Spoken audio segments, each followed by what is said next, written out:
안녕하세요. 크노TV의 김 부장입니다. 지난번 영상에서 유럽 자동차 여행 중에 스위스에서 교통사고가 났었다고 말씀드린 적이 있는데요. 그날의 아픔이 다시 떠오르긴 하지만 앞으로 유럽 여행을 하실 분들을 위해서 교통사고 처리 방법하고 스위스에서 주의해야 할 팁을 몇 가지 좀 말씀드리려고 합니다.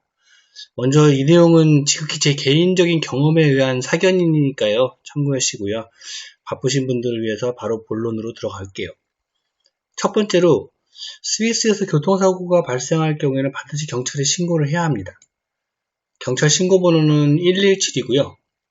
이때 상대방 차량 기사가 도망가지 않도록 잘 잡고 있어야 하고 렌트카이신 경우에는 이제 렌트카 회사에 빨리 전화를 해서 사고 상황 보고도 해야 하고 서류에 대한 설명도 들어야 합니다.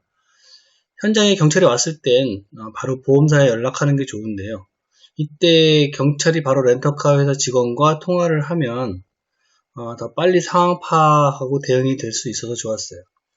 렌터카 회사에 보고할 서류는 경찰이 작성해주는 폴리스 리포트하고 사고 보고서, 사고 경위서 등을 제출하면 되는데요. 사고 보고서는 렌터카 양식이 있을 거고 사고 경위서 같은 경우는 영문으로 자필 작성을 했었습니다. 참고로 저는 푸조 차량을 리스했었고요. 풀보험으로 가입되어 있었습니다.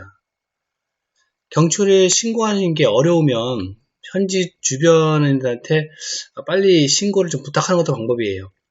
왜냐하면 저희는 사고 지점을 정확하게 설명하기가 어렵기 때문입니다. 그리고 경찰이 오기 전까진 사진이나 동영상 자료를 최대한 확보하고 가능하면 주변의 증인을 확보하면 더 좋습니다.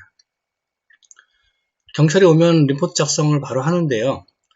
사건 상황을 이제 영어로 팩트 위주로 설명을 해야 되기 때문에 미리 머릿속에서 정리를 하고 있어야 합니다. 사고 나면은 이제 당황하고 멘붕이 되기 쉬운데 경찰 리포트는 매우 중요하거든요. 사고 책임이 누구한테 있는지에 대한 부분도 명확히 해줘야 되기 때문에 반드시 꼼꼼하게 팩트 위주로 기재될 수 있어야 합니다. 혹시 또 차량 내부에 블랙박스용으로 찍은 고프로나 동영상 자료가 있을 때는 경찰한테 미리 공개하면 안 됩니다. 왜냐하면 어떤 경우에는 이제 불법 촬영이라고 더 안 좋은 결과가 있을 수도 있으니까 함부로 공개하지 말고 진행 상황을 봐서 불리하다, 꼭 필요한 상황이 있을 때만 사용을 한번 고민해 보시기 바랍니다. 둘째로 드릴 팁은 제 경험상 스위스에서는 목적지까지 고속도로를 이용하는 게 좋더라고요. 스위스는 이제 비넷이 있어야 고속도로를 이용할 수 있는데 비넷은 1년치 40유로짜리만 살 수가 있어서 짧은 기간 여행하는 사람들한테는 고민이 될 수 있죠. 저도 그랬고요. 하지만 스위스는 이제 국도에 작은 마을들이 너무 많아서 마을 입구에 들어가면 시속 30km밖에 못 가요. 그 한두 마을 정도는 경치를 관람하는 차원에서 좋을 수도 있는데 먼 거리를 갈 경우에는 아주 비효율적이고 운전하는 사람이 굉장히 피곤합니다.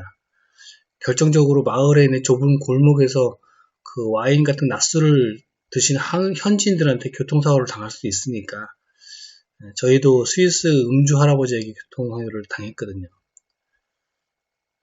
세 번째로는 스위스에서는 주차는 매우 민감한 사항이니까 주차를 절대 조심해야 하더라고요.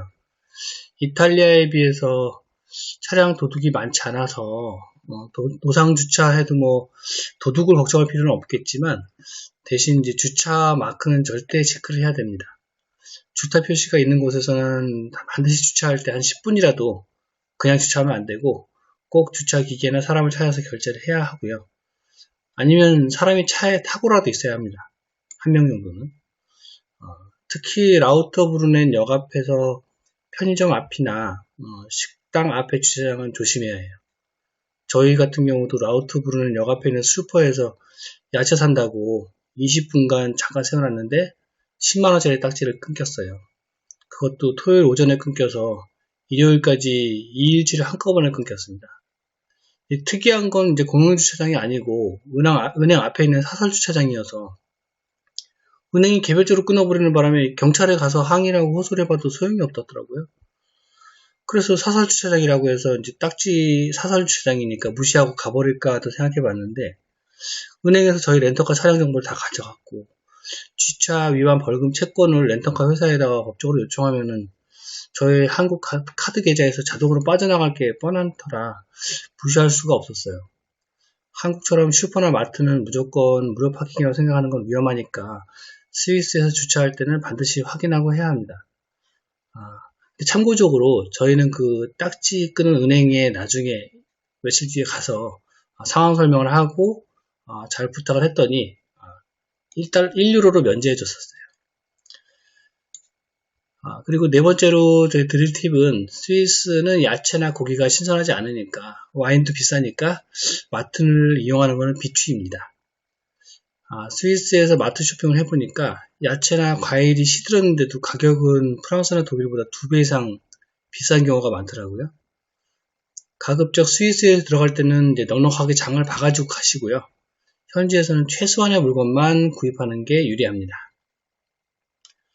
마지막으로 스위스 라우트브루넨에서 캠핑을 생각하신다면은 자동차가 있으신 경우에는 가급적 안쪽으로 깊숙이 올라가서 캠핑장을 잡으시기 바랍니다.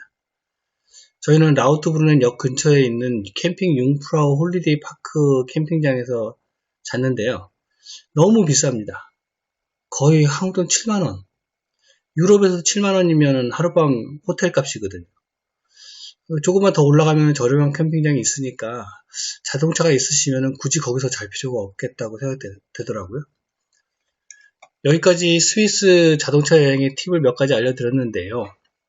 앞서 말씀드렸다시피 케이스가 다른 경우도 있을 수 있고 어디까지나 제 개인 경험에 의한 개인적인 사견임을 말씀드립니다. 시청해 주셔서 감사합니다.